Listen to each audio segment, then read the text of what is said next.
Assalamualaikum warahmatullahi wabarakatuh. Perkenalkan, nama saya Ali Kurniawan, jurusan Sistem Informasi, kelas 21A. Saya di sini ingin menjelaskan dan mempresentasikan materi database normalisasi. Apa itu normalisasi? Normalisasi merupakan suatu proses yang digunakan untuk menentukan pengelompokan atribut-atribut dalam sebuah relasi, sehingga diperoleh relasi yang struktur baik. Normalisasi bisa juga disebut well-structured relation atau proses pengelompokan atribut-atribut dari suatu relasi. Di sini pun ada tujuannya, yaitu yang pertama, untuk menghilangkan kerangkapan data. Yang kedua, untuk mengurangi kompleksitas. Dan yang ketiga, untuk mempermudah pemodifikasian data. Selanjutnya yaitu ada langkah-langkahnya normalisasi, yaitu yang pertama UNF atau Unnormalized Form. Di sini memiliki persyaratannya yaitu harus bentuk tabel yang belum sempurna dahulu. Lanjut ke langkah selanjutnya yaitu 1NF atau First Normal Form. Di sini memiliki syaratnya. Setiap perpotongan baris dan kolom dalam relasi hanya berisi satu nilai. Jadi dalam tabel itu harus berisi satu nilai, sehingga tabel itu menjadi normalisasi. Terus yang ketiga itu 2NF atau Second Normal Form. Memiliki dua syarat. Syarat pertama yaitu sudah memenuhi 1NF. Terus syarat kedua yaitu tidak mengandung ketergantungan parsial. Apa itu parsial? Bisa belajar dahulu apa itu parsial. Terus selanjutnya langkah terakhir yaitu 3NF atau Third Normal Form. Memiliki dua syarat sama seperti langkah ketiga tadi. 3NF atau Third Normal Form memiliki dua syarat. Yang pertama yaitu sudah memenuhi 2NF. Dan yang syarat terakhir itu tidak mengandung ketergantungan transitif. Oke, lanjut. Slide selanjutnya yaitu saya di sini ingin memberikan contoh studi kasus mahasiswa. Yang pertama yaitu bentuk anormalisasi.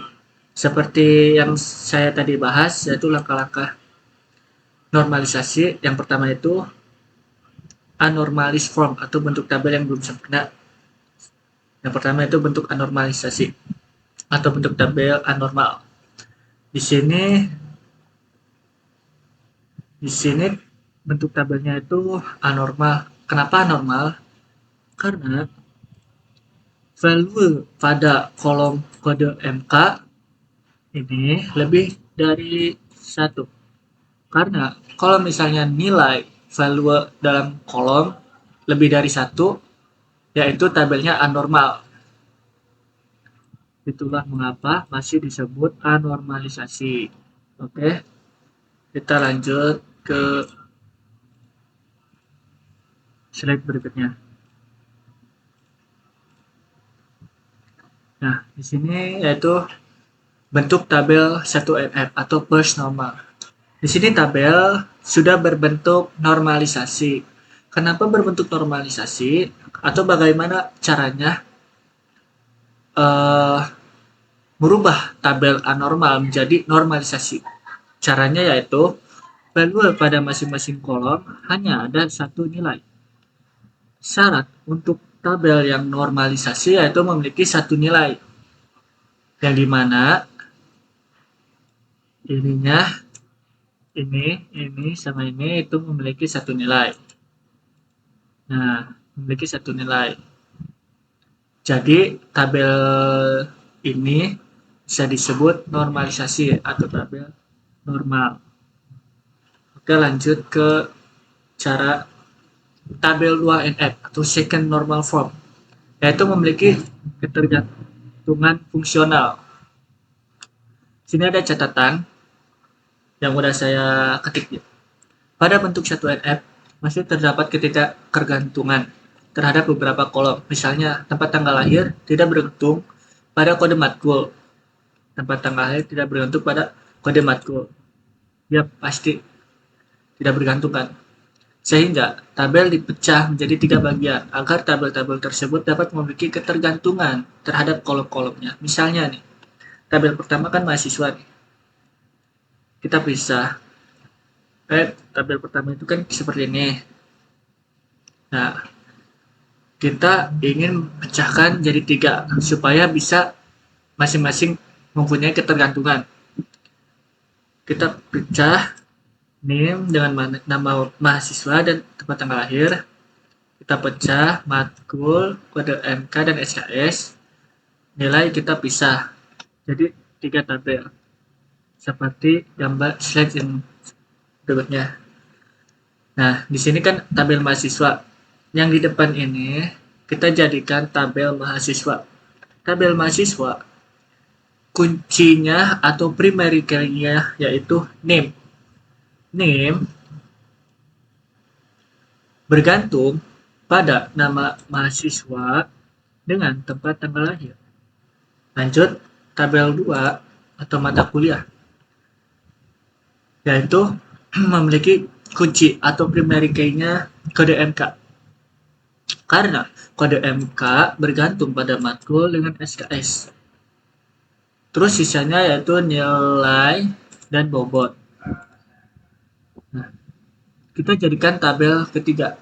Tabel ketiga yaitu nilai. Supaya kita mempunyai relasi dengan tabel 1 dengan tabel 2, yaitu kita masukkan primary key-nya tabel 1 dan primary key-nya tabel 2 ke tabel 3. Seperti gambar di depan. Name di depan dan kode MK depan. Oke, bisa jelas? Bisa dipahami? Oke, lanjut ke slide berikutnya. Yaitu bentuk 3NF atau Third Normal Form. Di sini saya sudah bikin catatan atau note. Bisa baca atau saya akan bacakannya. Tabel 1 dan tabel 2 sudah memenuhi kriteria bentuk 3NF.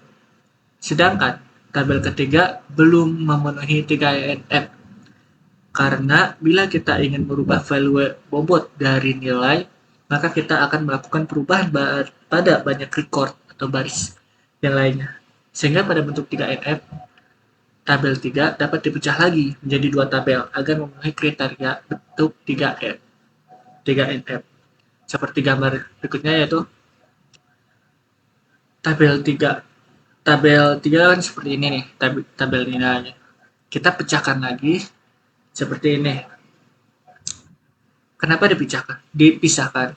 Karena harus memenuhi bentuk 3NF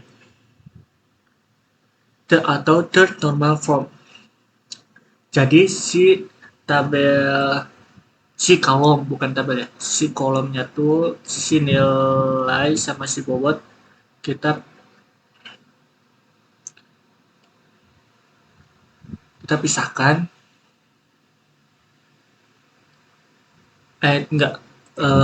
Bobot ini nih, kolom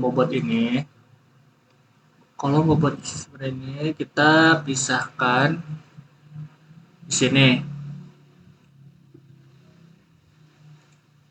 Nah, supaya si tabel ini atau si kolom bobot ini bisa relasi dengan tabel ini, tabel